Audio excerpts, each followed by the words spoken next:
in the ancient city of Seft, in the heart of the Upper Galilee. A city of winding stone alleys, historic synagogues, and a landscape that feels like a legend. An extraordinary event took place.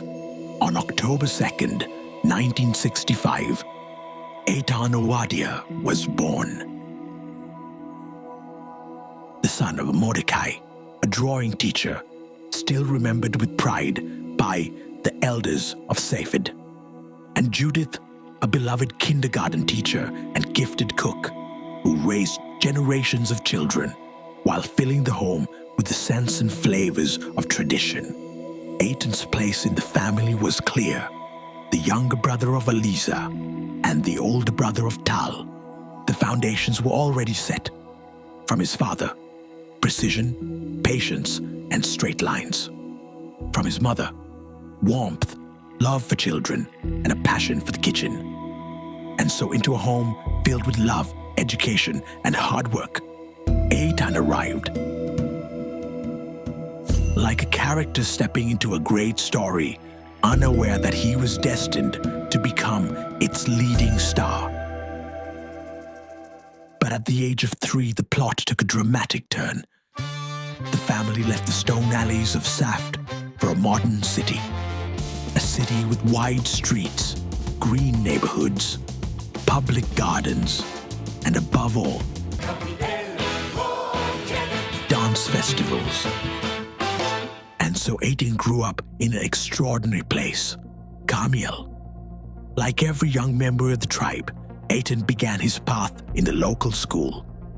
But by 10th grade, he joined the Air Force Technical Academy, where he learned the survival codes of military life and prepared himself for the next chapter of his journey. But one lesson from that time was not learned in class. From then until today, Eitan refuses to eat cottage cheese or jam, because even warriors have their limits.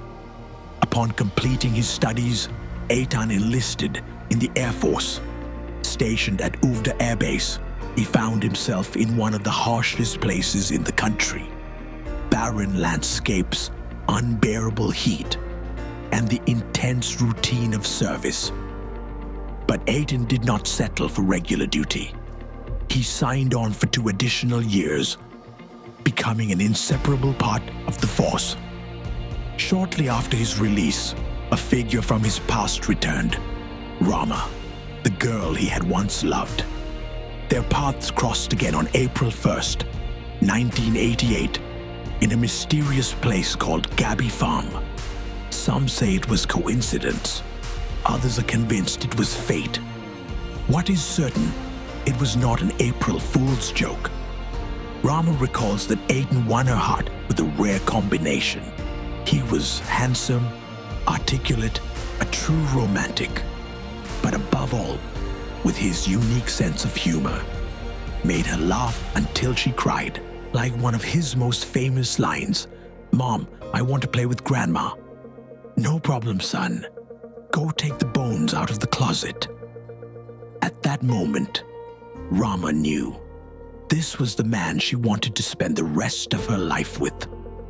Eitan then set out on another adventure, a journey to the far corners of the world. Together with his friend Tosha, he traveled through the United States, France, and Canada. Among the legends, one chapter stands out: the coin-operated showers. To save money, the two had to share the meager stream of water together. But even thousands of kilometers from home, one longing remained, the longing for Rama. And in the end, it was that longing that brought Eitan back home. A year later, on July 6th, 1989, a ceremony was held in which 2 forces of nature became one, Eitan and Rama.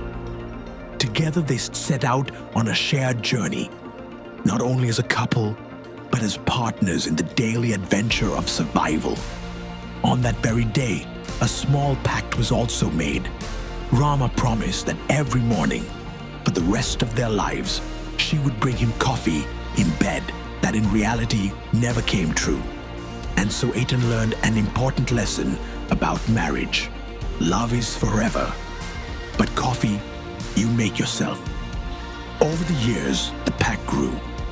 3 offspring joined the tribe: Omri, Yuval, and Amit. 3 curious, energetic cubs, each with their own unique colors and character.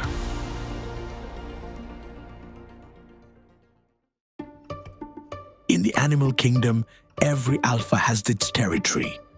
For Eitan, the territory is clear: the living room.